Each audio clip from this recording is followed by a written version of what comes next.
My name is Gregory Lucero. I'm presenting on fascism today at the Salt Lake Community College Revolutionary Students Union. I do want to make a couple disclaimers before I start. I'm running on 3 hours of sleep because I was up working on this PowerPoint, which you'll soon see was not a efficacious use of my time. The second thing is I've also been working all day, and I've also been huffing paint at the Opera warehouse. So if I'm a little out of it, it's because we had to paint everything in the Opera, and it was a nightmare. But I love that job, so don't fire me. So that being said, we're going to talk a little bit about fascism, what it is, how it works, and how we fight it. The PowerPoint doesn't go all the way through, but I'd actually like to take a minute for those of you who have seen Steve Immerman's lecture on educational revolution. I'm actually going to basically try and incorporate some of the ideas that he has or suggested to me, and it will probably be bad because it's my first time doing it, but I'd like to try.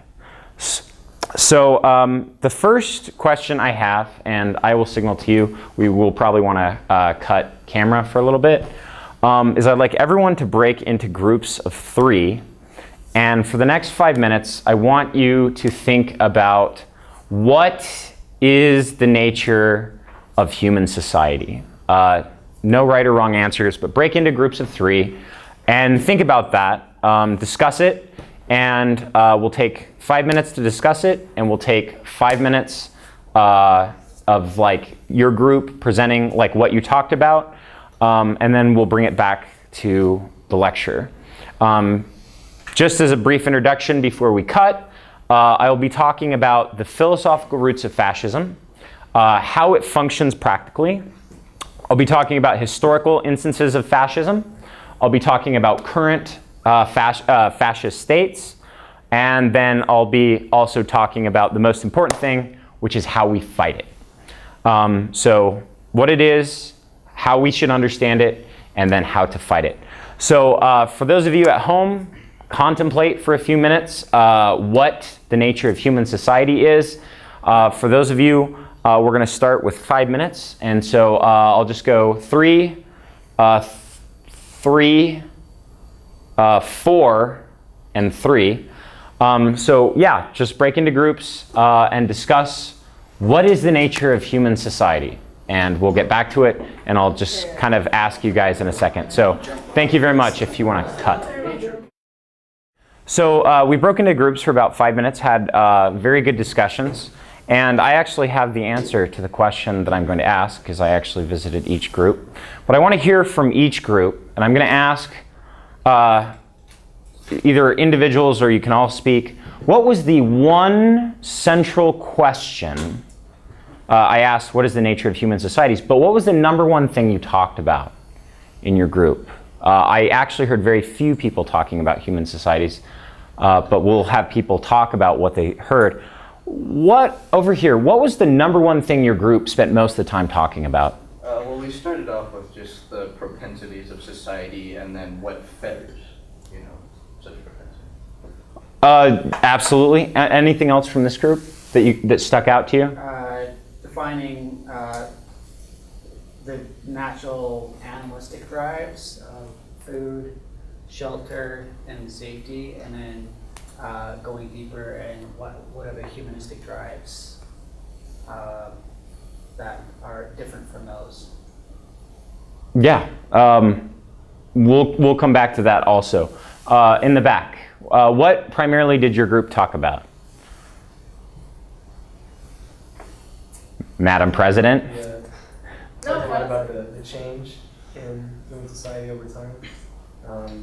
If there is something essential about all human societies, or if there isn't, and how you would determine that, looking at things like historically, talking about 40,000 years ago all the way to the present, is there one thing that's the same?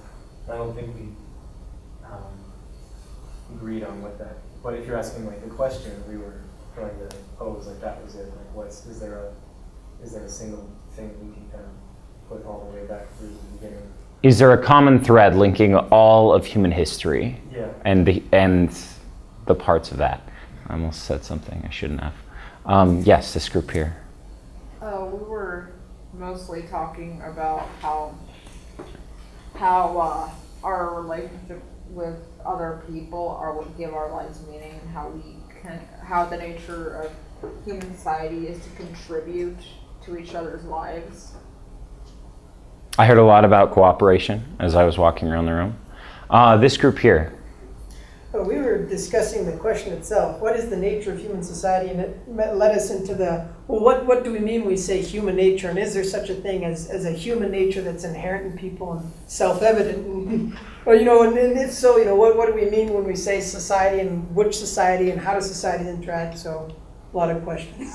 Yeah, he said something, I really appreciate that answer. There was something very specific that was mentioned. In your group, raise your hand if you uttered these exact words. Human nature. In your group, if human nature was mentioned. And what you'll notice is across the board, the discussion of society almost immediately, I noticed, turned into a question of human nature. And this actually leads us to one of the foundational principles and conflicts between fascism and other ideologies. What is the nature of human society, and what is human nature? There is, ironically, a belief among fascism that the human nature is one of integration. And almost entirely, every anti-fascist ideology believes that there is not an integration in human nature. What do we mean by integration? It's unified, it's singular, and it's authentic. Whereas other theorists, especially anti-fascist theorists, believe in contradiction, which is it is not unified. It is a split. There is no whole. There is no totality. It is multiple, not singular. And it is inconsistent rather than authentic. Just off the top of your head, and I know part of that is how we talk about it in normal life, but who here wants to be authentic? They want to be an authentic person. You feel like you should be authentic in the way you talk to people, interact with people. I've seen some hands, some heads. Does anyone believe, and I'm not trying to call you out if you secretly believe it, who here believes that they're an authentic person? Awesome. Some, yeah. What would an authentic society look like? This is the fundamental question of fascism. What would an authentic society look like? And by the fundamental question of fascism, I mean the fundamental philosophical question of fascism, which is not at all the same as the political question of fascism, the economic question of fascism, or the concrete reality of fascism. But this is where we'll start, is with the concept, the philosophical and theoretical concept of fascism, which is one of unity, singularity, and authenticity. Yes, please. Given the premise of what fascism is about, could you tell us what you mean by authentic? I will actually get to that, both in the discussion of the philosophy of fascism and also in the analysis of historical fascism. And in fact, I believe it's the next slide, if I remember correctly. What is the theory of integration? So on the, hold on, let me see if I can get just a little bit more out of this. On the right side, we have a theory of personal authenticity. And on the left, we have a theory of social authenticity. And if you think about it not too carefully, it seems very plausible, right? Who doesn't, whether you're a devout religious person or a punk rocker, who doesn't want to be authentic?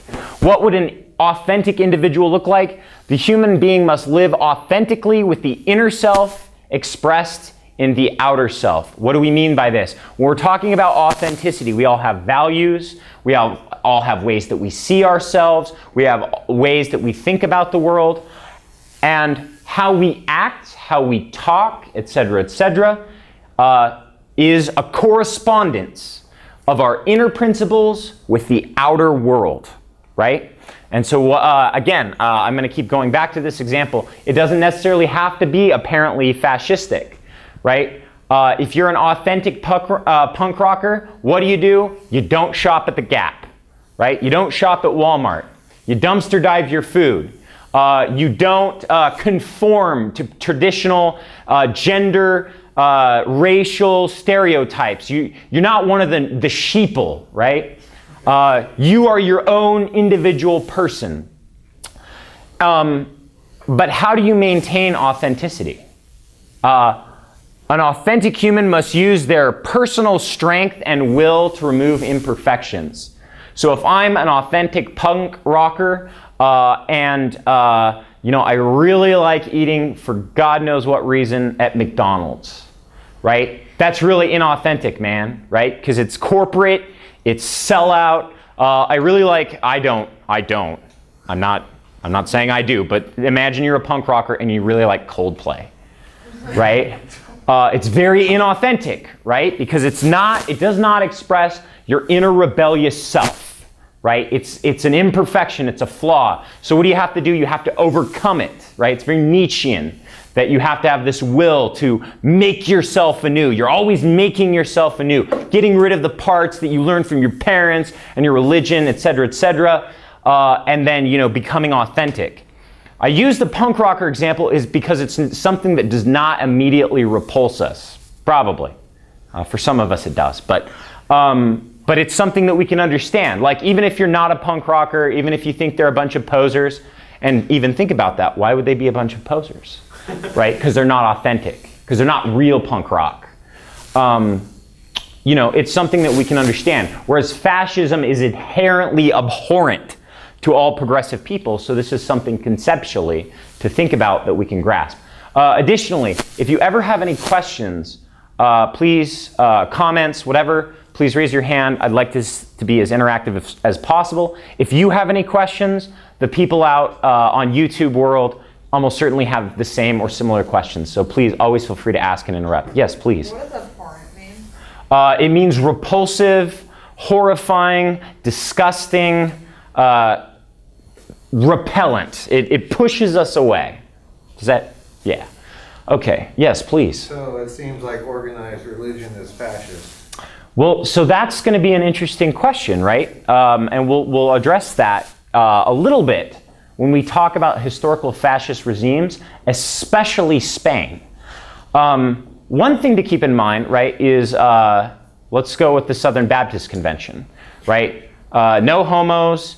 We don't really like darkies. We want them to stay in their own country. We're willing to support war. We're willing not to speak out about torture. And what's the general term for this? WASP. White, Anglo-Saxon, Protestant. Very, very exclusive. But then there's also the religion of Martin Luther King Jr., right? There's the Islam of the wise and honorable Elijah Muhammad, right? Which says, 4 reasons, right? That, it's white devils who enslaved the black man. But then you also have the religion of the late Malcolm X, who goes to Mecca and says, Islam is a religion for all people, blonde, blue-eyed, and it's a religion of peace. You'll notice even in religion, there's a contradiction, I would propose, between an integrated, authentic religion, right? When Christians talk about real Christians, they're not a real Christian, they're not a good Christian, right? And a sort of religion that is contradictory. And we'll also talk a little bit more of that. So what does a society look like? A given society must live authentically, dedicated to a single idea arising out of the group. As Heidegger, a famous fascist philosopher, and yes, he is a fascist, and I don't care how many continental philosophers, post nasty things in the comments. I'm just kidding. Continental philosophers don't do politics. But he is a fascist, and what does he name the principle of fascism for Heidegger? It's the sol ipse. It's the one principle, right? Like solipsism, people forget it. It's the one principle. Whether that be art, whether that be war, whether that be science, right? For Heidegger, an authentic human being has one principle that they live by. An authentic society, whether it is an anarchist collective, whether it is a fascist state, has a central organizing principle. Whether it's a Marxist-Leninist group or grouping that says, no, it's about purity. We all have the same principle, an ideal, and you must follow it. And that is what we are trying to build to the exclusion of all else. It is authenticity at its core, not contradiction, integration and authenticity.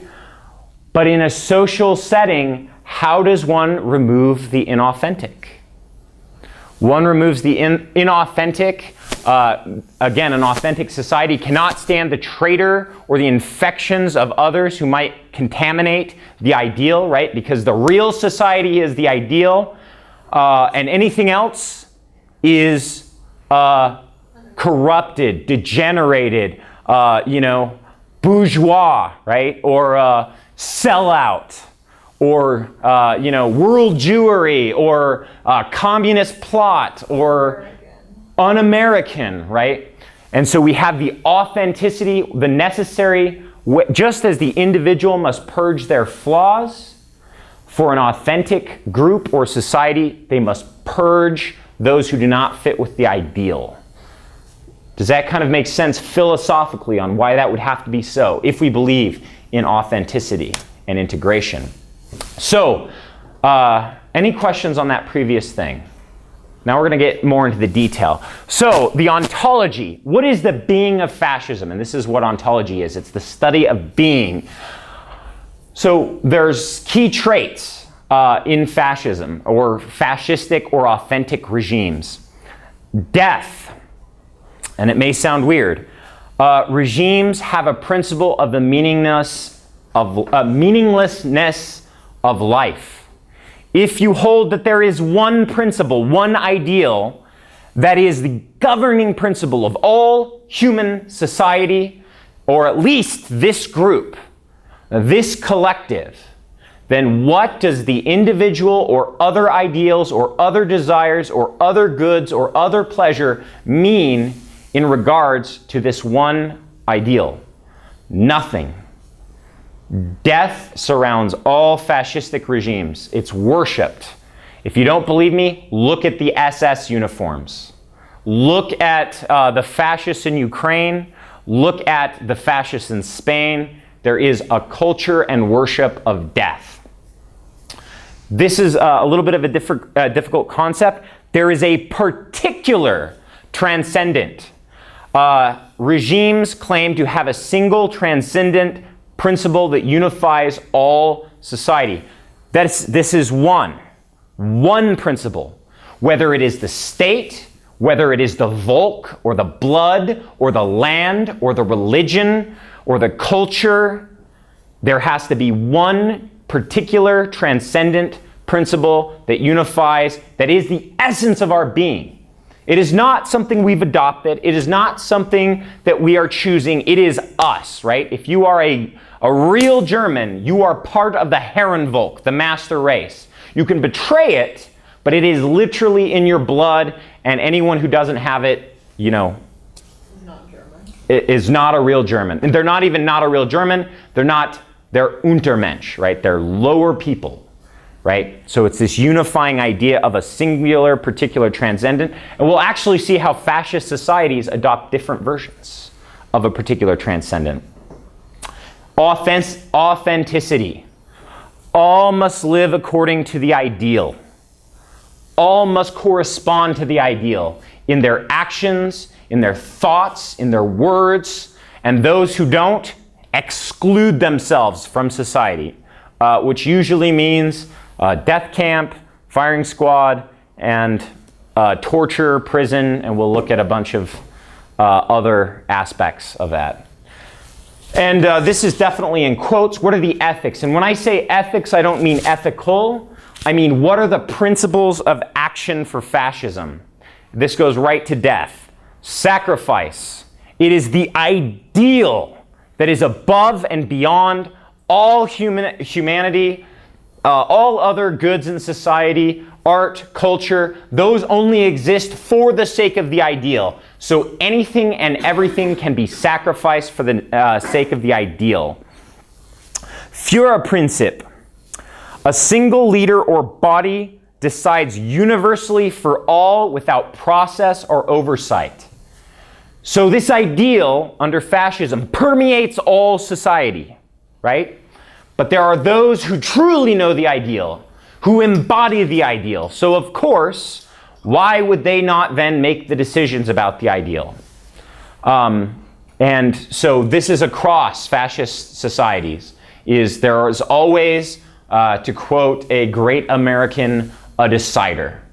And in fact, this idea comes, in practice, it just comes from fascism and from absolutism and reactionaryism. But the philosophical idea comes from political theology by Carl Schmitt, who is one of the main German fascist theorists, which is to say that under normal society, there are bodies for making decisions. There is a legislature, there is a president or a prime minister, there are courts. But if you have a society that lives by an ideal, and only by the ideal, then it only makes sense that it is in a perpetual state of war against all things that do not correspond to that ideal. And so you need one person or one small group that ultimately makes all the decisions for society. They are the commanding factor. And we'll see this among all fascist societies, or something very close. And next, just like how an inauthentic person has to get rid of their inauthentic traits to become authentic, an inauthentic society must be cleansed.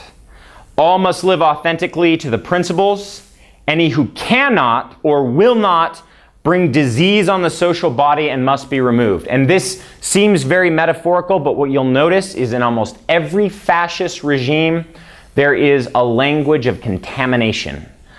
Because these are not human beings. These are not people with different opinions. These are parasites, right? How often have we heard about that in regards to immigration in the United States? These are vermin, right? What did we just hear? Was there big protest in California? Because they're carrying disease. It's a political and philosophical concept of infection, and it must be purged. And this is the philosophical foundation of all fascist regimes, whether they recognize it or not. So is there any questions right now on the philosophy of fascism? This sounds something kind of curious. This is a semblance, really, not really anything. Just one that I'm using, I guess, in my mind, but it seems like this sounds so much like insect colonies. You know, like whole colonies of bees, like, you know, how they have a fiscal queen, and then they all have the or ants even. You know, the idea of the soldier ant, you know, willing to give everything for the sake of the colony instead of an individual right.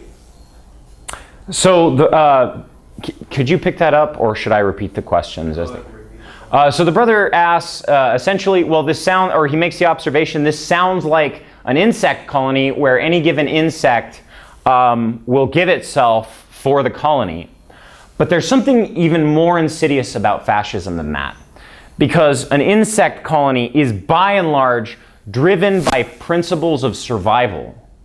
An ideal does not entail survival. And we'll actually talk about that when we get to Nazi Germany. No invoking Goodwin's Law in my fascism lecture, by the way. Yes, please. So this is also something that I kind of noticed, and it's obviously not the exact same thing, but like you'll notice, at least during like the Cultural Revolution and during other things, like certain parts, were labeled Western or bourgeois, and were then like shunned by society, more or less. Like like people were made to wear like Westerners' clothes to humiliate them at times. And it's not like a parallel, but I mean like in the same way. How do you account for that, right? Yeah. So the question is, well, in the Cultural Revolution, there were attacks on Western thought, Western ideals, et cetera, et cetera. Well, how do you account for that, and how is that not fascism? And this is actually a really good question that we'll address later. The reason why is contradiction. Well, yeah, I figured it was going to be one that people are going to wonder. Yeah, and so what does this mean? Whatever problems any socialist society has had, there is a principle in Marxism or Marxism-Leninism that permeates, which is all society is riddled with contradiction. In fact, if you went to academia, first off, I'm sorry, but second off, what they even characterize Marxism as, does anyone know, like if you're taking a sociology class, where Marxism falls? Conflict theory. Conflict theory. That is essential to the idea. Whereas fascism and authenticity are about integration and unity, what is the essence of Marxism and communism and various kinds, not all, but various kinds of anarchism? Conflict, disagreement, class struggle. So in this case, it's not simply like, oh, well, you don't like what I have because what I have is different. The problem is, or the difference is, there's a recognition that there's a conflict, a contradiction in the very heart of society, rather than simply a contradiction of you're unclean, you're, vermin, etc., etc. In the case of China, there was a contradiction. In fact, you can read Mao's on contradiction or on the correct handling of contradiction among the people. He makes a distinction. He says there's contradiction everywhere. And the question is, does it become antagonistic and lead to struggle, like violent struggle, or is it non-antagonistic and leads to struggle in the sense of discussion, debate, etc.? And one of the principles of Maoism is the third law of dialectics, if anyone's interested, which is one divides into two, which in all things there are contradictions, and they become more contradictory. It doesn't necessarily mean a bad thing, but it just means that everything, all of us, are permeated by contradiction. So this is the root philosophy of fascism, just getting back to it with that brief, but thankfully good aside. Are there any other questions, again, about this broad general view of the theory of fascism, the philosophy of fascism? Yes, please. I'm having trouble trying to put together words for this, but I'm wondering, like, are you saying, like, this is like a list, like a checklist of, like, is this a fascist society, has all 6 of these things up here, then yes, it's a fascist society? Or are you trying to point towards, like, maybe some sort of broader underlying force that pushes a society towards fascism, and once they're on that path, they will come to develop these principles? So the brother asks, am I giving you a checklist where if they have this, it's a fascist society? Or are these kind of like inclinations that lead people to fascism and this will develop? So I'm going to give the universal Marxist cop-out, which is it requires material analysis. If you have a society that shares a lot of these traits and characteristics and worldviews, there's a very good chance that it might become fascistic. But we won't know unless we actually look at the concrete conditions of what is their political system, what are the political parties, what are the political forces, what are the economic contradictions, what are the contradictions of world imperialism and local domestic markets. But yeah, this is a pretty good inclination that you're moving towards fascism. But also, history is not irrevocable until it's made, right? So you could have a society veering towards fascism, and then through anti-fascist struggles, it could turn away. A great example is the United States. If you've heard of the businessmen plot, a bunch of bankers got together and said, we're going to overthrow FDR. They trusted a general who was like, this is ridiculous, I'm not doing this. He revealed the plot. Of course, they were bankers, so nothing happened to them. But really, there were fascist elements that had a concrete plan for a coup, but through FDR's various capitalist and liberal attitudes, he was able to stave off both a fascist coup and restore a normalized capitalism, and also to stave off a communist revolution. So again, there's no like essentiality of like, oh shit, we're going towards fascism, this is what's going to happen. But also, if you see these signs, they should be very worrisome to you. Does that answer your question at all? Yeah. Okay. So this leads us to our next slide, which is going to be, okay, here we go. It was a surprise for me too. So this is the philosophy of fascism. Now we're going to talk about the concrete realities of fascism. So it's very easy, just as I was saying to the brother, to get caught up in the idea of like, oh, look at these ideas we're leading towards fascism. But these are the concrete things that fascism exhibits. Rule by the most openly terroristic dictatorship of the most reactionary, most chauvinistic, and most imperialistic elements of finance capital. So what do we mean by finance capital? Well, it's not surprising, but we had a bunch of capitalist corporations that owned factories and farms and whatever. That gave rise to big banks, and now big banks basically run our economy. If you don't think they do, then I really don't know what to tell you, because all you have to do is look at Wall Street, look at where who has the money. So when we talk about finance capital, we're primarily talking about banks and investors. When we're talking about the most openly terroristic dictatorship of the most reactionary, chauvinistic, and imperialist elements of finance capital, by reactionary we mean it's against progressive views. Now, this can be rights for women, rights for gays, rights for undocumented, although that also goes into chauvinistic, against minimum wage, basic benefits, schools, roads, etc., etc. Just the most reactionary of these rich bankers. The most chauvinistic. So there is chauvinism towards women, chauvinism, homophobia, transphobia. But also, in this use, chauvinistic also means national chauvinism, which is to say that we are better than other countries because we are this country. Whether it's France being chauvinistic, Germany being chauvinistic, and God knows there's plenty of the United States and the Yankees being chauvinistic. And then the most imperialistic elements are those that are most willing to engage in imperialism on other nations. So just recently, I'll use this example, although I don't think it quite fits because I don't think he's a fascist. But you have Barack Obama. Well, let's say we've got Barack Obama, we've got Mitt Romney, and then we've got, the American Nazi Party. So Barack Obama is the thinking man's imperialist, right? He's like, oh shit, we invaded Iraq, we invaded Afghanistan, we got our asses handed to us. So let's not do that again. Let's just do like the airstrikes and coups and assassinations, and fund rebels to be death squads, but let's not get involved, right? Mitt Romney and John McCain are like, troops on the ground, right? So fairly imperialistic.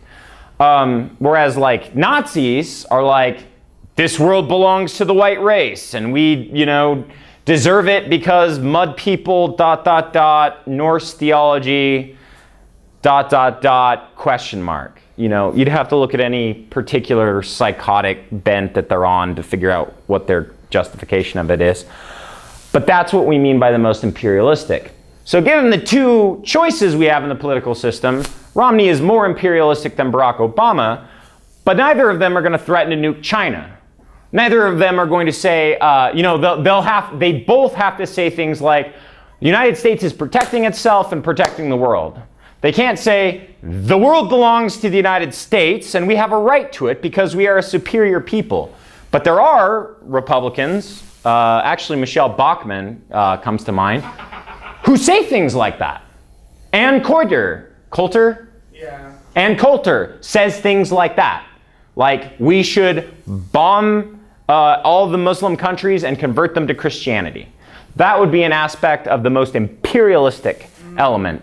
Pat Robertson, Jerry Falwell. Yeah, A couple more. just all those assholes. The next is class collaboration. And this gets into a more political economy. So Marx and other theorists talk about classes in society. The ruling class, who rule because they own factories, you go work in the factories, you make them money. They own the Walmart, you go work in the Walmart, buy in the Walmart. They can just sit and collect their checks. They own a bank, etc., etc. That's the ruling class, the bourgeoisie, the owners, the bosses. We also have the working class. The proletariat is the fancy French term, which just means the workers, the laborers. We have the petty bourgeois, the small-time owners or self-employed, whether they be small-time like a plumber who owns his own truck and tools, or small-time like mom and pa stores, or like a family-owned mine, right? Like we have down in southern Utah. fascism always talks about class collaboration. They say, no, no, no, there's not a difference between, you know, the rich and the workers because we're all German, because we're all American, right? What was Barack Obama's phrase? We are one, right? And you'll notice it goes back to the founding of the United States. Pluribus, e pluribus unum. Out of many, there is one, right? So what it always does is it tries to suppress class conflict. It always points to something else. We are a Jewish state, right? Israel. It doesn't matter if you're a rich Israeli or a poor Israeli. The important thing is we're Israeli and we're Jewish. And I don't mean that as like Jewish people in general, but this is what gets said, right? Like literally Israel calls itself a Jewish state. Like this isn't something I'm, you know, making up. It's right there. So that's above everything else. We're all Italians first. We're all Spanish and good Catholics first. We're all Colombians first. We're all good Muslims in Saudi Arabia. We're all Sunni Wahhabis, right? Don't look at this class distinction, and that's the nature of class collaboration, is to try and integrate the classes into one, something not based on class. Militarist, expansionist, and imperialist aims. So these are three different things that are closely related. So militarist, pretty self-evident, but it's important to keep in mind, is that our strength comes from our guns, from our bombs, from our planes. Think about Japan. Currently, Japan is an incredibly powerful country that can affect the world economy, but it's not because of their military. Although it is worth noting, right, they're remilitarizing under the new government. They're saying now we need guns and tanks and bombers and planes and carriers because of X, Y, and Z. But in all fascist regimes, there is an emphasis on militarism. And it can also be paramilitarism. Oftentimes the police are basically paramilitaries. That is, they have military weapons, they function in a military system, but they are not de facto military or de jure military. They are de facto military. Expansionist. Usually these regimes want more. And this can expand. Expansionist people can go from, you know, Colombian government fighting with Venezuela over reserves on the border. Most recently, we have Israel attempting to get natural gas from Gaza and the West Bank. To the, what is it? Often, what's the German thing? Lebensraum, there we go. I keep thinking of Heben, which is Hegelian for sublation, which isn't it. The living space, right? Which is we're going to expand the greater Germany to the east and make, you know, all of these kind of, well, we're just going to kill everybody and it'll be like the Indians, except they're all Slavs, and we'll settle and colonize it. But imperialism is where we dominate other countries. And by we, I mean the fascists, not me, literally. So this doesn't necessarily mean taking them over directly, although it frequently does. Japan takes over Manchukuo, right? It takes over parts of China and declares it, you know, a protectorate, right? Korea was a protectorate of Japan. You have Italy declaring Ethiopia a protectorate, et cetera, et cetera. The United States, I actually don't want to talk about too much because I don't think it's actually fascist, and we can talk a little bit about that. But you have these three things together. And when it is engaged in imperialism, it is engaged with the idea that these will become part, hence the expansionists, of the home nation. These are not simply colonies. These are not simply weaker countries we can dominate, but they will become part of the greater Reich, the greater republic if you're France, the greater empire if you're British, you know, and especially fascistic. Mass mobilization. Again, this is something interesting to keep in mind. In the United States, there is very little mass mobilization, right? And when there is mass mobilization of either leftists or rightists, well, actually not leftists because they don't care about mass mobilization of leftists, but look at the Bundy Ranch, right? There was a mass mobilization of fascistic elements to have weapons and threaten the government. And the right wing was all behind this and was part and parcel of it. But by and large, our government doesn't want us to mass mobilize in either direction.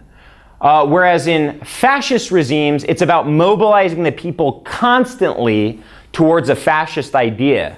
A good way to think about it is it's a fascist regime is always in a constant state of war, even if the war is only internally against the enemy, whether it be the Jews, the immigrants, the gypsies, the communists, the anarchists, whoever. And this is something that people don't realize: criminality. Every fascist regime is characterized by criminality. And what do I mean by that? There is and this is not just like, oh, the Nazis were criminal, right? I'm not throwing it just as an insult or a slur. There is a complete disregard for rule of law. It is direct power that governs the society. Goering famously said, the Gestapo came to Goering and said, hey, don't you know your friend is a Jew? And what did Goering famously reply? I decide who's a Jew, right? So he literally doesn't even follow the same laws. I forget the exact name, but the jurist of Nazi Germany, the head jurist, which is sort of like the Supreme Court, was furious with Hitler.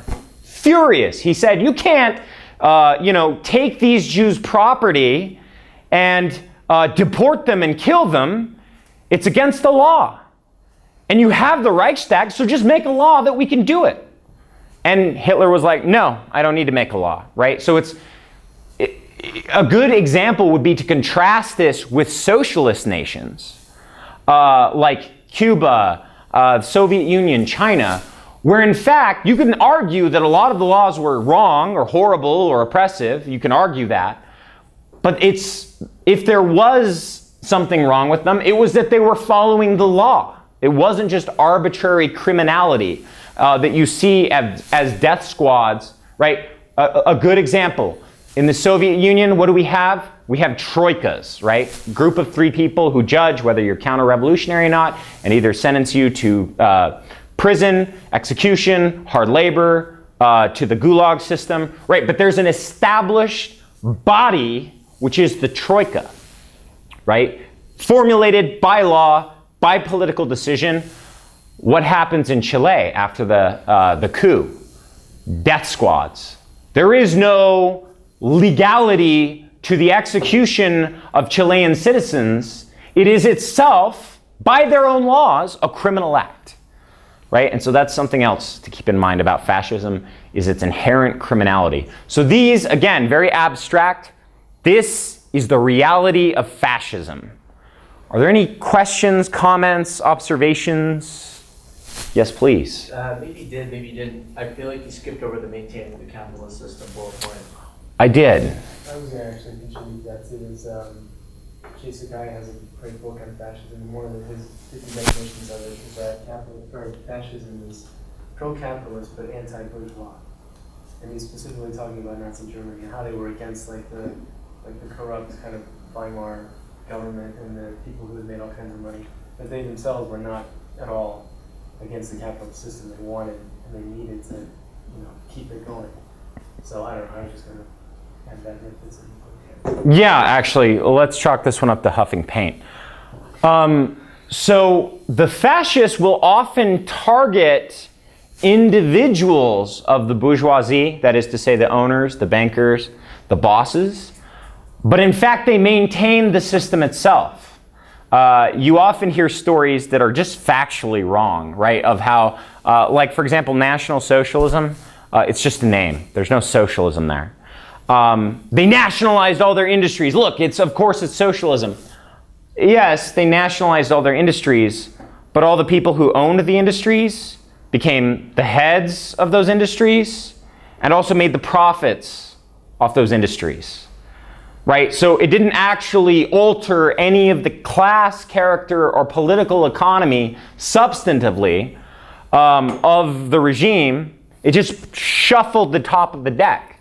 and this is one of the great things about Nazi Germany, and I really mean this, I'm so glad, they never adopted socialism, and so they actually kept the capitalist system running, even though everything was nationalized. And so it's everyone talks about how Nazi Germany, oh, well, it was a terrible, horrible place, but it was so efficient. It was not efficient because different governmental departments competed against each other as corporations, and there was a horrible misallocation of resources. Now you can say, well, that's not capitalism. Well, yeah, it is. It's what happens at Wall Street. That's how we had this massive, financial meltdown. Is giant corporations can't allocate resources properly. But similar. They just stamped the state on it. In fact, nothing had changed. Even in Italy, ironically, Beretta, if you know the arms maker, well, he was making arms, and the government said, "Now you're making arms for us. Also, we're still paying you. You're still getting rich." You can still have a profit off of it. Same thing in Chile, same thing in Colombia, et cetera, et cetera.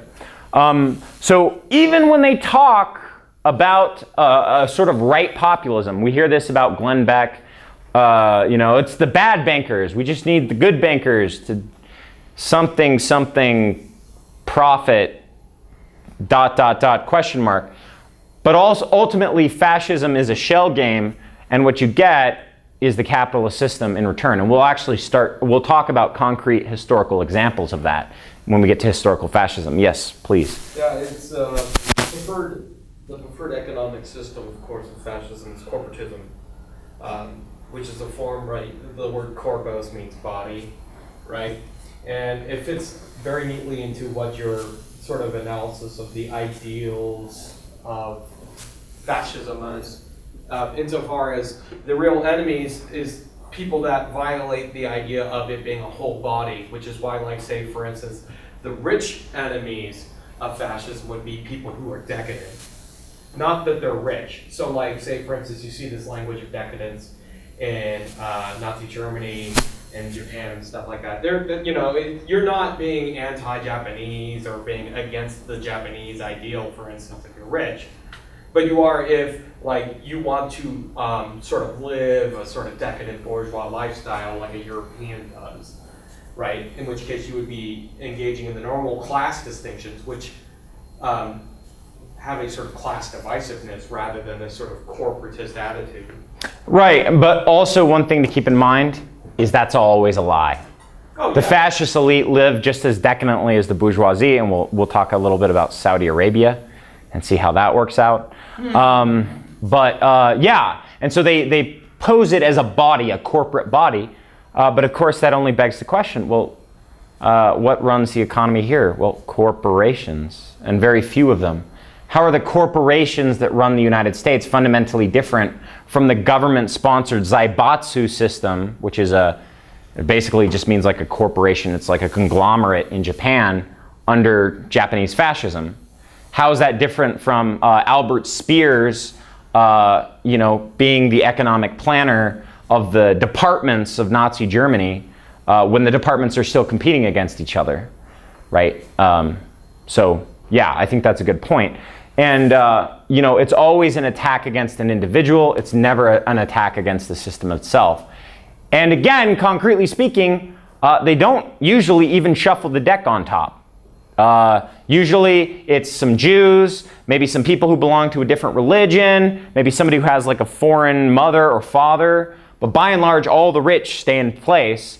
And additionally, usually the rich are the ones that push for fascism to be instituted. A wing of the rich do, by and large. And the only time there's a serious reshuffling is when the other wing of the rich isn't neutral but fights against it. And then usually what happens is they purge that other wing of the rich and take all their shit, and then you just conglomerate it into a single fascist sort of body. Yes? Yeah, I mean, like a really good specific example of this is like during the Third Reich, you have Jewish people that are simultaneously accused of being degenerate, dirty, low, and then also secretly or overtly decadent and destroying society, right?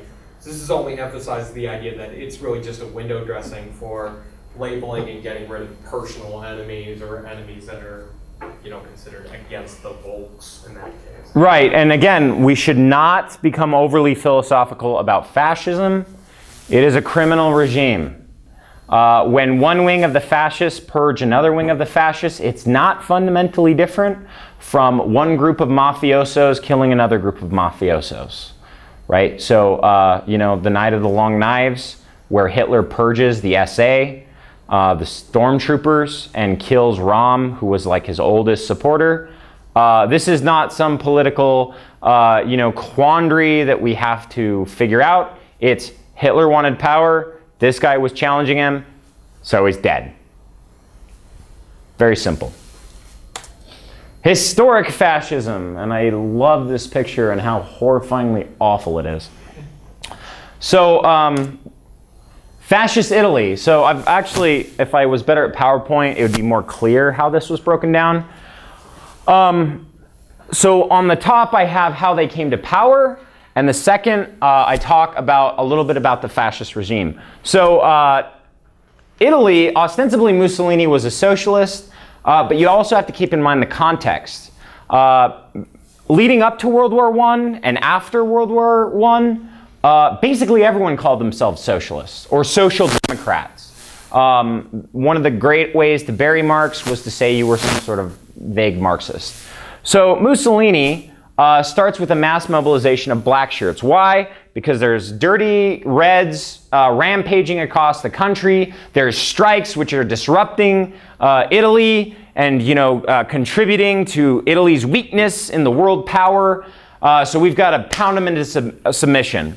And how do we do that? We get a bunch of ex-soldiers who are squadristi, and we go into red neighborhoods and we kill workers, we beat people up, and we rape women. And that's the law and order that Mussolini started bringing to Italy. Well, who's in favor of this? Well, not so much the Italians in general, but the rich elites. They're like, hey, look, they went in and they killed a bunch of people and beat a bunch of people up, and now the workers are going back to the factory. Or if not, people are no longer scared of the unions that will beat the shit out of them for being scabs, so we have enough people anyway. So what do? They march on Rome as this big symbolic event. It's actually really not that big. Mussolini doesn't even really go with them. He kind of hides in the background. But it looks really good. And they're like, hey, wait, these are a bunch of thugs that we could use to intimidate other people. And the wing of the bourgeois, I forget exactly who it was. I'm sorry, I'm bad with the names. Is like, these guys are bad news. These guys are gonna, and it's not that they give a shit about them killing workers. They're like, these guys are gonna disrupt business. Just wait and see. So they actually repress the fascists, or try to. But another wing, the most reactionary wing of the bourgeoisie, the capitalists, the owners, is the monarch. And the monarch, Emmanuel, refuses to smash the fascists because he says, I can use these guys.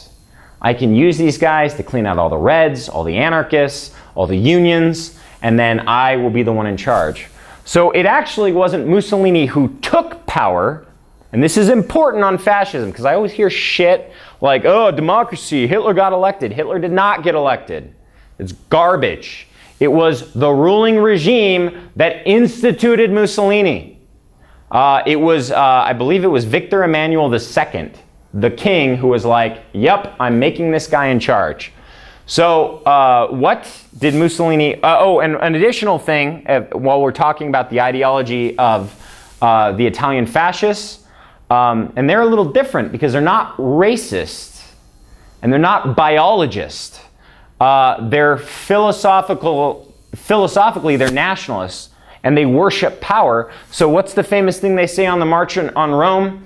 What is the goal of Italian fascism? I think he was even asked by an American reporter. So what is your goal once you gain power? And Mussolini responds, to gain power, right? So it's nothing but the worship of power. It is power for its own sake. So what ideology do they make up? And also Mussolini's an idiot, so he gets smarter Italians to write it. Gentile being one of the main Italian fascist writers. The state becomes the universal ideal. It transcends class. It transcends religion. It transcends gender. Also, women stay home and make more Italian babies. But it's above all. It's above everything.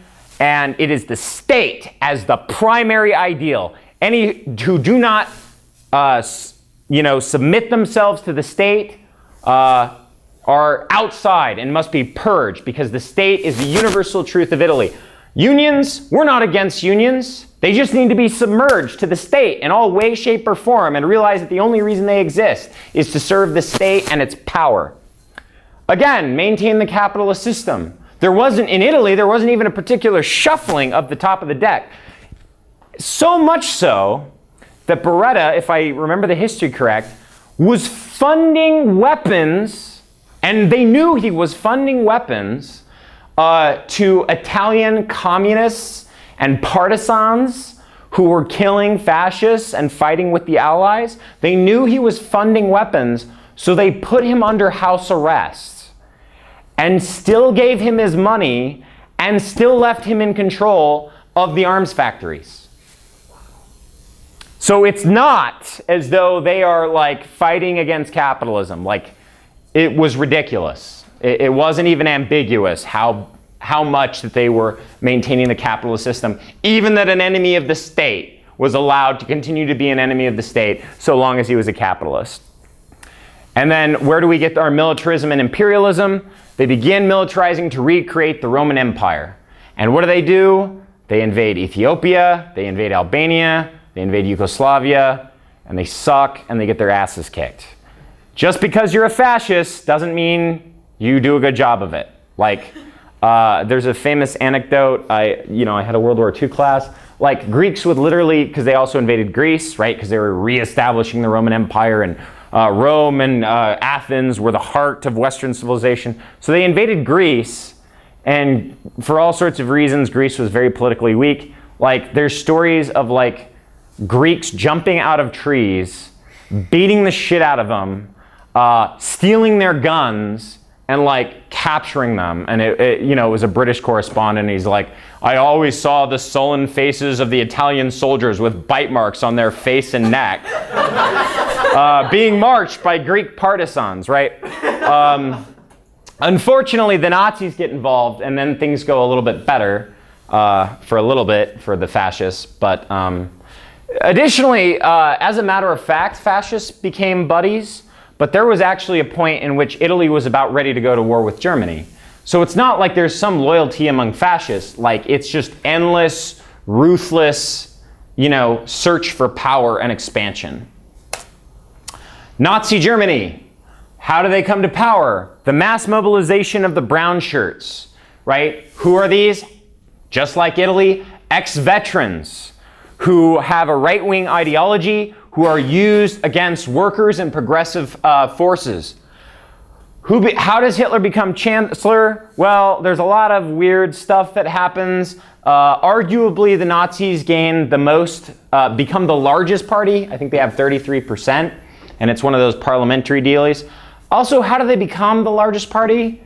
Oh yeah, they send brown shirts to go beat the shit out of all the communists and liberals and social democrats. So if anyone pulls that, I just hate it so much, that bullshit story of like Hitler was elected. Yeah, the Nazis became the biggest party, which was only 33%, because they beat the shit out of everyone else who was trying to vote for another party. But that wasn't even good enough. Papa, I think it's Papin, was like, these guys are trouble. The beer hall Pusats, they just tried to overthrow the government.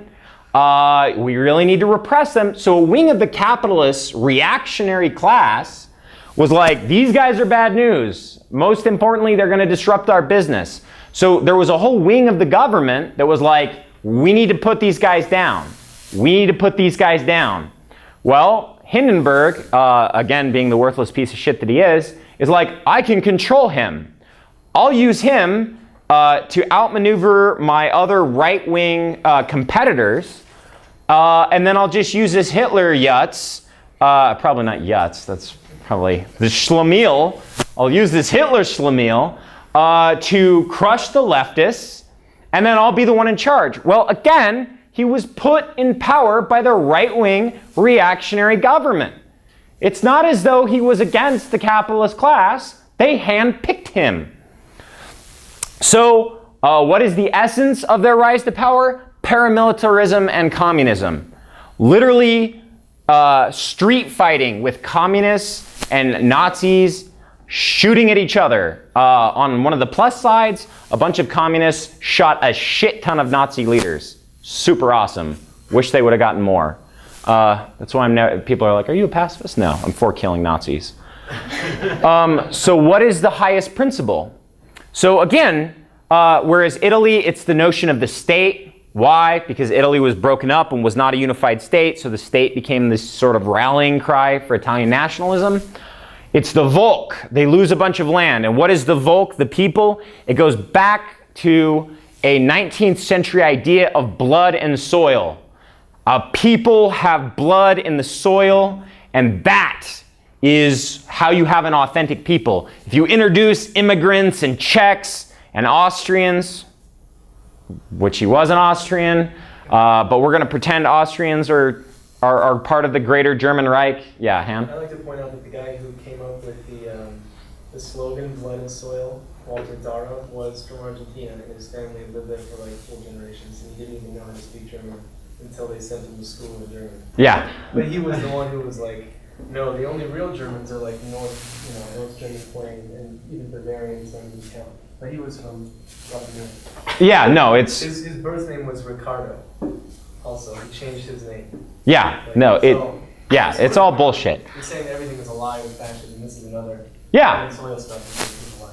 No, it is. But then what is the principle? The Volk, right? Which includes the blood and the soil. So what do? We start looking at people's blood. And if their blood doesn't match up, well, okay, you're mixed dirty with French. Well, those are subhuman, but they're not as subhuman as Jews, so you're a second-class citizen. You're mixed with Jews, off to the camps. It's important to remember, though, right? You always hear this famous little poem about doing things. What was the essence of maintaining the capitalist system? First, they came for the communists, and I was not a communist, so I said nothing. Then they came for the socialists, and I was not a socialist, so I said nothing. Then they came for the trade unionists, and I was not a trade unionist, so I said nothing. Then they came for the Jews. I was not a Jew, and I said nothing. And then that's the Catholics, and then somebody else, I think. But notice, it's the communists. It's a ploy, it's a strategy, it's a tactic of the capitalist ruling class to put down the German revolutionary forces, right? And in fact, just as with Italy, all the rich got their industries nationalized, they still got their profits. Not only did they get their profits, when Germany took Poland, when Germany took France, they got slave labor. So it's not even just like, oh, we didn't, shake up the capitalist system. Unless you were Jewish, that was like the only thing that you could do if you were a rich fuck to actually, lose some property. They expanded the profits of the capitalist class. And they did so through slave labor and expansionism and militarism. And then, of course, just as we were talking about, the Lebensraum, I don't speak German, the living space, it was about expansionism to reunite Germany with East Prussia, which was like this weird broken off thing, and there was like Poland in between. But it was just to expand and take all of that, which didn't work so well. So I didn't really get to the Japanese fascism. I'll go a little faster. Japanese fascism, what is it? Mobilizing the officer corps. Around what? Around this greater shogunate. And who are the shogunate? Well, they're the noble samurai that can save this corrupt society by purifying it. Oh yeah, and just also happen to be the rich industrialists, right? Through zaibatsus. What do? They say, oh, we have the Monroe Doctrine. I think it's the Amararu Doctrine, which is, oh, Japan is responsible for Asia. And we will prevent Europeans from colonizing and oppressing. It later became the Japanese co-prosperity sphere. So just, again, Monroe Doctrine. Spain, right? We're good Catholics. We're good Catholics and we're good Spaniards, so we're against this anarchist, commie, atheist bullshit, right? In Spain, fascism is intimately linked to the Roman Catholic Church in Spain. Was this Spain during Francisco Claro's reign, or? It was immediately before, during the Spanish Revolution, into his reign. And so it was all about religion and being a good Spaniard and a good Catholic. Not a good Christian, because they hated Protestants and would kill them frequently. And then Augusto Pinochet. What is that about? Oh, we need to have a free market system. Like, for Augusto Pinochet, there wasn't even like a significant attempt at like coming up with a coherent ideology. It was just like, communism, therefore free markets will fix everything, therefore we will kill you if you don't support free markets. And again, you know, they kept the nationalized copper. Why? So that the state, but really Franco and his criminal cronies, could benefit off the top. So this kind of gives a historical outlook of fascism, right? There's always a centralizing principle. Defense of religion, defense of the Catholic Church, defense of the state, defense of the blood, defense of the Volk, defense of the land, defense of our system, defense of our markets. Right? But it's this unifying principle that allows for the murder and purging of the unwanted elements of society. And this is like the basis of historical fascism. Is there any questions about either the philosophy or historical fascism? Any contributions? I've been talking a lot, and despite the fact that I'm the one doing the lecture, I just, you know, if anyone else has something. Yes, please. I want to know how that poem ends. First they came from the communist side, said nothing because I was not a communist. Second, they came for the socialists, I said nothing because I was not a socialist. Third, they came for the trade unionists, I said nothing because I was not a trade unionist. Fourth, they came for the Jews, and I said nothing because I was not a Jew. Fifth, they came for the Catholics, and I said nothing because I was not a Catholic. And last, they came for me, and there was no one left to speak. Give or take. Yeah, something. It goes on for a while. It's super famous. If you just say, first they came for the communists, it'll pop up like that. Anti-flag, put it in a song. Pretty good song. Okay, so anti-flag, that's the recommendation. Yeah. Okay, so now let's talk very briefly about current fascism. I want to talk about religious fascism. I want to talk about free market fascism. And actually, that's really, and then just military dictatorships, fascist military dictatorships. So it's interesting, there are two kinds of fascist regimes in the Middle East. Jewish, or not even Jewish, I don't want to impugn Judaism by linking it to Zionism. Zionist fascism and Muslim Islamicist fascism, not Islamofascism. And there's an interesting thing about both of these kinds of fascism. They're both supported by the United States.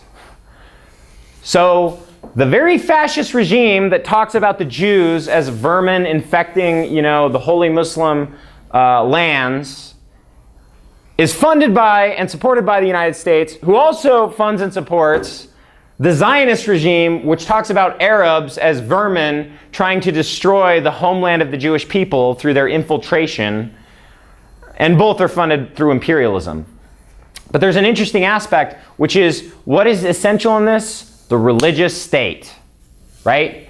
In Zionism, it is that we are all Jews. We after the destruction of the temple, you know, there was this diaspora, we were all lost, we had no homeland, we were persecuted, and now we are back together in our homeland that is rightfully ours, given by God as the chosen people, and YOLO, let's fuck up some Palestinians. Now, you may be like, well, there's a religious aspect to it. There isn't. It fits all the forms of fascism, including criminality. And if you think that Israel is about religion, all you have to do is ask yourself, how do the Israelis treat African and specifically Ethiopian Jews? right? Because it's not about Judaism. It was never about Judaism. It was about blood and soil. And what kind of blood?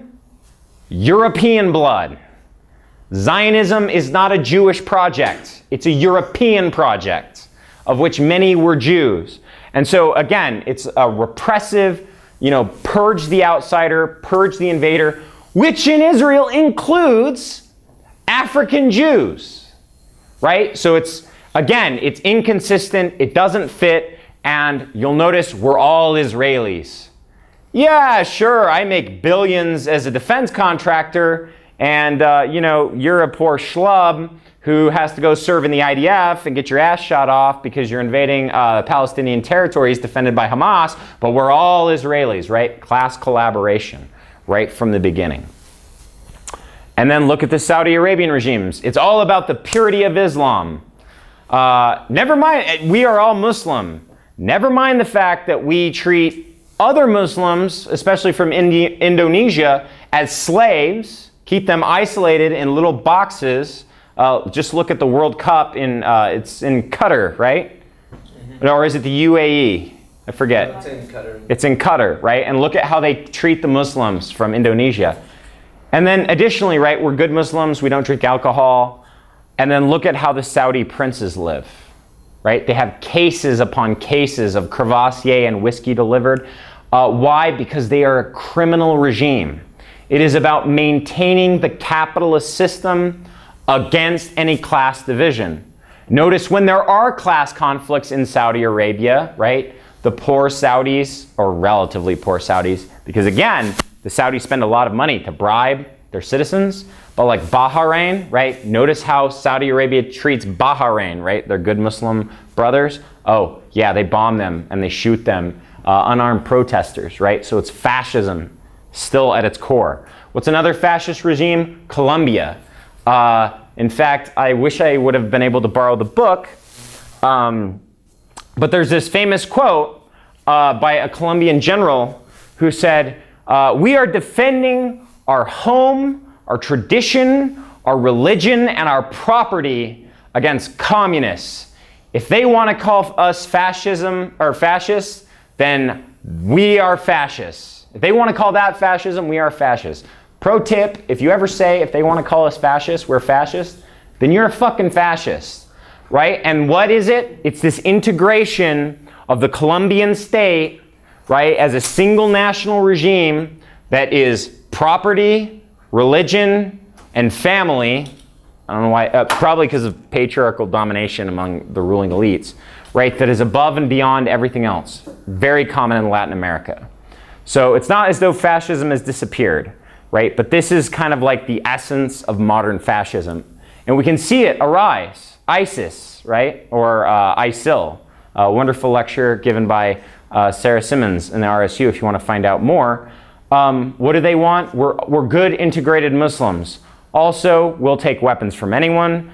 We'll kill other Muslims. We'll bomb sacred sites. Why? Because it's about integrating a new regime around a single principle to crush class conflict and establish a new regime based on an integrated idea, which is Wahhabism. Same thing in Ukraine. What is it? One of the first things they try to do, ban all other languages besides Ukrainian, right? Again, fascism everywhere. So that's kind of like the current iterations of fascism. Are there any questions, comments? Okay, I'm sorry. Stick with me. I know it's been a long presentation. So how do we fight it? I would say three things. The United Front, the Popular Front, and the steel-toed boot. So what is a united front? So fascism is not it's not an all or none proposition.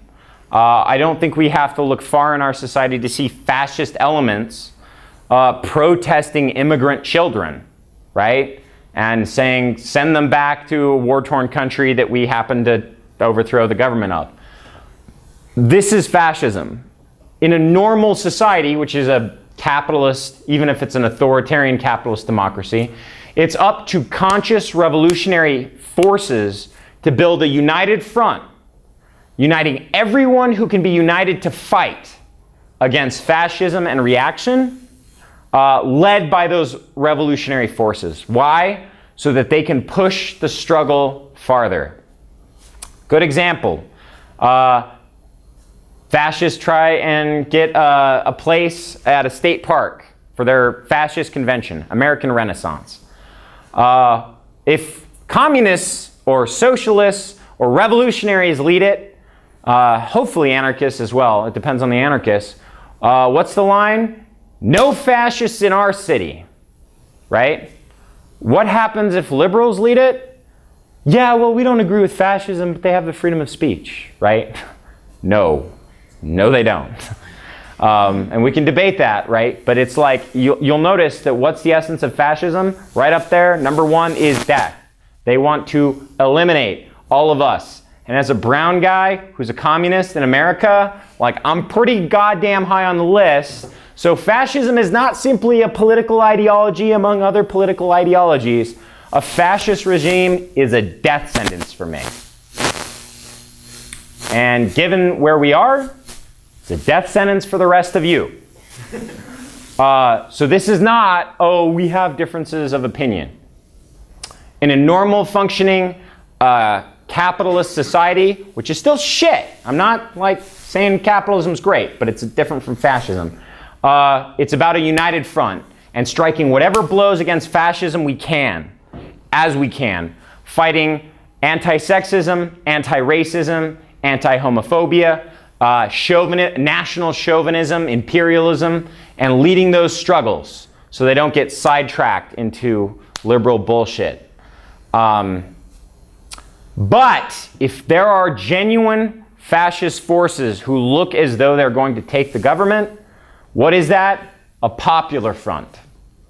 What is a popular front?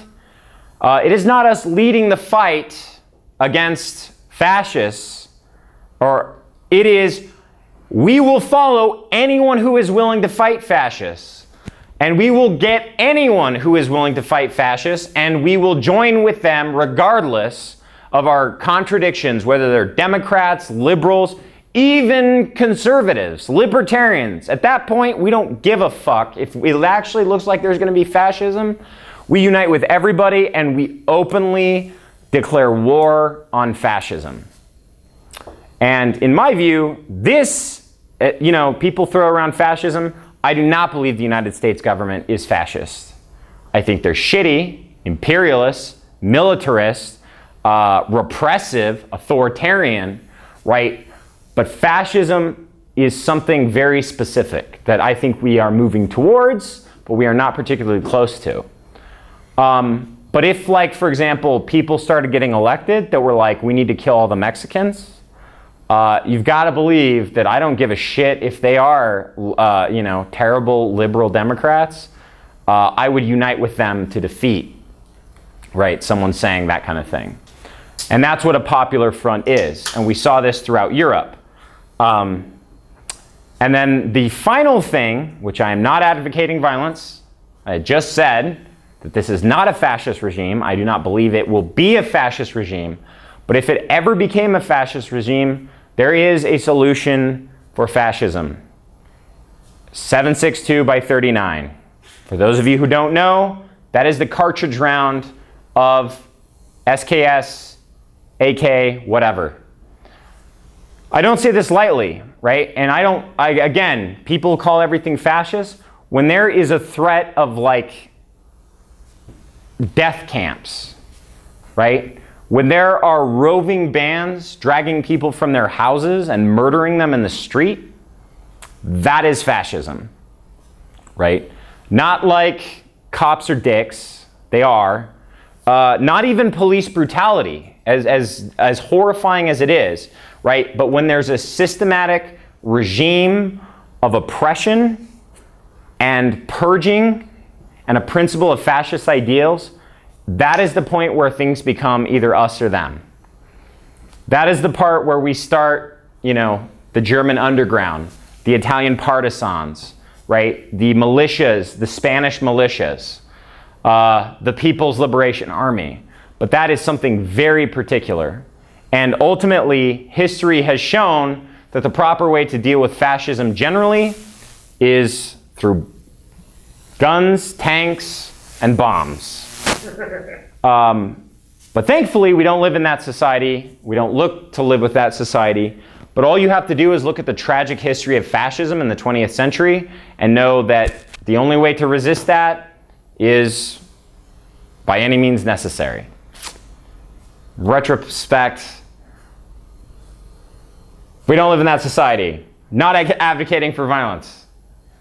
Just in case anyone's wondering. Looking at you. Yes. So this might be going out on a limb here, but I don't know if you've heard of it. There's this thing that people keep talking about called Agenda 21, the Agenda for Sustainable Development, and how that might turn into, you know, reducing the population and death camps and basically fascism. I figured I'd bring that up. What do you think about that? I think there's no way in hell that that's a real thing because the capitalists need us to work for them. Capitalism is not served by population reduction. It's served by population expansion. Why? Because you have more low-paid workers, and the more workers you have, the lower you can pay them because they're competing for jobs, and the more potential consumers you have. Capitalists, I think all we have to do is look at the Amazon rainforest and the Arctic. Capitalists don't give a shit about sustainability. To use a famous quote, they would sell you the noose to hang them with. For them, it's all about making money. The problem is when there's a general crisis of capitalism, they often don't know how to make money anymore. In the great market crash of '29, capitalism ceased to function in a meaningful way. So what was the solution? The solution was fascism as a way out of capitalism. You know, as I believe it was Adorno said, no one can critique fascism or let no one speak of fascism unless they are also willing to speak on capitalism. Fascism is just capitalism in crisis, an extreme crisis. Also, it sounds pretty bad, but hear me out. Fascism is stupid, and capitalists are stupid. And I don't mean this in like a petulant way. I mean, their ability for long-term planning, as we've seen, is minimal. The most militarily advanced country in the history of the world, the richest empire in the history of the world, was defeated by the weakest country in the world and is being defeated in Afghanistan, was defeated in Iraq. All their interests in Europe, Latin America, the Middle East, Africa are like up in the air and they have no idea how to handle it. I simply don't believe that they have the capacity or intelligence to orchestrate a long-term nefarious plan. I think that they are, just as we've seen with all of the rises of fascism, it wasn't a concrete plan of let's rise to let's go fascist. It was like, these guys are idiots, we can control them, and then suddenly they couldn't. So it's important not to think of the capitalists as like up in their evil tower plotting. They're too busy reacting to whatever will make them money and whatever crisis they see right in front of them. But again, if fascist elements gain traction in society, it becomes very dangerous because they can begin to be tools used by the rich elite. Good example of fascistic elements, look at the most extreme of the Glenn Beck viewers, right? Look at the fact that you had people openly armed, threatening government agents in the Bundy Ranch. And what did the government do? Nothing. Now, one could be like, oh, it's because, Obama was scared and spineless. Or the other flip side is they're like, yeah, well, I know eventually we're going to be using these people. Imagine if all the tar sands resistors showed up with assault rifles. How do you think that would go? Right? It's clear. Right. Because right-wing fascists can be used by the capitalist government and capitalist system. Armed leftists are a material threat that need to be destroyed. Which is why I don't advocate for violence. I don't advocate for violence. I do not advocate for violence. In case anyone was wondering, I'm not advocating for violence. Sorry. I forgot that one. Do not advocate for violence. In case anyone is wondering, I am not advocating for violence for anyone watching this, or myself, or anyone in this room. I think I remember. Yes, please. So it seems like with fascism, the idea behind it to me is that you get a bunch of rich guys that see that a country is struggling, and then they pick the one that's the most likely charismatic to, right people to, they're to an anger enough to, start doing whatever it takes to, feel alive again.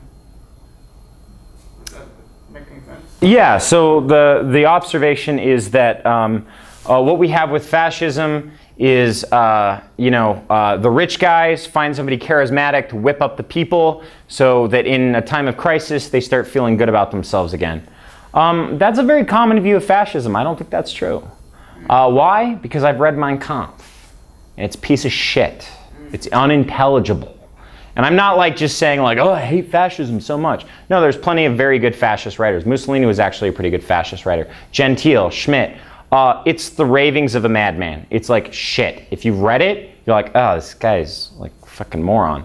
But here's the problem. It's not that Hitler was charismatic. It's not that Mussolini was charismatic. It's not that Tojo was charismatic. God knows Tojo wasn't charismatic. Or Franco. Or Pinochet. What it is they are willing to carry out the most openly terroristic actions that the bourgeoisie is normally not willing to carry out. The factory owners, generally speaking, and this is not to their credit, it's not as though they have some humanity that, cries out against bloodshed. The factory owner is squeamish about, generally, about murdering their workers. If nothing else, because then they have to go find more workers. But once someone is willing to do that, who's like, I'll kill your workers for you, and then I'll get a bunch of other workers at gunpoint and make them go back to work for you. Suddenly, all bets are off. And, Chile is a good example. The brother gave a very good presentation on cybersyn, which covered sort of the Chilean revolution and counter-revolution. And, the bosses were at a loss. They tried a giant lockout. They're like, fuck you, workers. We're going to destroy the economy. And the workers are like, yeah, no, you're not. We're not going to do that. So what was the game changer? The Chilean military being like, yeah, we're just going to start killing people. And we're going to disappear people. And we're going to torture people until you guys fall back in line. And then suddenly, the capitalist class was like, yeah, I can just hire people to do that. Colombia is a good example. In Colombia, there was something resembling rule of law, and then they just started murdering the left liberal, not even leftist, the left liberal patriotic party. They murdered like thousands. Like it was something like 80% of all the candidates run by this left liberal party were murdered. From mayor to provincial governor to everything. It'd be like if the Republicans murdered 80% of all the Democrats running for office. And then suddenly, the owner of the Coke factory in Colombia is like, yeah, okay, I'll just kill my workers. I'll hire somebody to do it, right? And so that's the transition, is it's a sparking point where it goes from normal functioning capitalism, where our exploitation comes from the wage system, where we're forced to sell ourselves because we don't, own the means of production, so we got to get a wage to pay for the house and whatever, to like, I'm going to fucking kill you if you don't go to that factory. And if you try and leave or unionize or strike, I'm going to kill you and I'm going to kill your family and I'm going to kill everyone you know. So that's the thing, is these leaders and these movements are the most openly terroristic elements of the capitalist class. What do you think about that? Disturbing, but yeah. Yeah. And one thing to keep in mind, just because we're in the United States, we are not special. We are not unique. Our political economy is such that the capitalist class, they don't need fascism. They got student loans and they got debt and they got cars and houses. But if ever they thought that there would be a real revolutionary movement, or if ever capitalism ceased to function in a meaningful way, they do it like that. All you have to do is look at the turn of the century where the Pinkertons would murder mine workers all the time. So fascism, not existent as a major form in the United States, something that is growing, something we need to combat and be aware of, but also not a boogeyman under the bed that we need to call everything. So be very careful when calling things fascist. Yes, please. Would you say then that perhaps the main reason why it is that the United States will not approach any sort of fascist sort of means to reinforce capitalism is because of the bourgeois rules by the rule of law? Absolutely. But there is no criminality. Everything that happens for the exploitation of workers is completely codified in the state of law. There's no reason why anybody needs to disappear at night. Right. Just evict you from your house, and it will be all legal, and it'll be all that coverage. Right, and this is a really good sign. One, Bush didn't find any weapons of mass destruction in Iraq. If we were really a fascist regime, he would have fabricated it. The second is, They did try to fabricate. well, yeah, but they're like, oh, these shells that are 20 years old. And then he did this stupid correspondence dinner where he was looking for weapons of mass destruction, looked under his desk and couldn't find them. It's really horrifying, actually, if you think about it. You're like, that's a funny joke. You just murdered 2 million people, you asshole. But the other thing is also the outrage and media attention of Barack Obama murdering people. All you have to do is look at the difference between the coverage of Barack Obama murdering, drone striking an American citizen in foreign soil, and the fallout, if you'll pardon the term, around that, and read Israeli press about the bombing of Palestinians, and even Israelis or anyone killed, Americans killed by Israelis. Just read news articles about Rachel Corrie, who was killed by the IDF and the settlers. And there's no remorse, there's no ambiguity, there's no outrage, there's no critics wonder if this is an overreach of the presidential office. It's like, she was there, she shouldn't have been there, she died, she deserved it, it's hers and the Palestinians' fault. Yeah, and there's no criminal charges or justifications. It's just, we can do it. Yeah, no, there's not even a question of criminality. And so that's one thing. It is important though, the rule of law does allow for some defense, the normal functioning rules. What was just released, there was, one might say, a fascistic raid on the anti-war 23. Well, it's not really fascistic. Why? Because they didn't disappear them, right? And they were served warrants, and they had to get a warrant. And then they filed for the release of the warrant, and they got it, right? There would be no need for a warrant if we were living under a fascist regime. It's authoritarian, it's repressive, it's wrong, we should stand against it, right? Same thing with grand juries. But if we were living under fascism, they wouldn't give you a grand jury subpoena, they'd disappear you and start breaking fingers, right? Which, thankfully, we are not close, which is why I do not advocate for violence. And I'm not advocating for violence.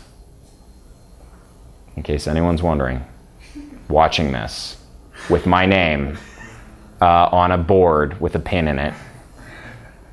I'm kidding. I'm not kidding. No, but seriously, the FBI puts people away for Facebook statuses. So it seems like I'm kind of joking. One is I really don't believe we are in a fascist regime, and I can't stress that enough. But the second is if they distort my words, I want to make sure that it's clear. I am not supporting or advocating for violence because, yeah, they are targeting leftists. I mean, for Christ's sake, they infiltrate the Quakers. Of course they're going to target and infiltrate us. On that happy note, is there anyone else who wants to put any questions on camera? Or does anyone else have any questions, comments, fiery denunciations? All right. Well, thank you very much, and I hope it was enjoyable and interesting. And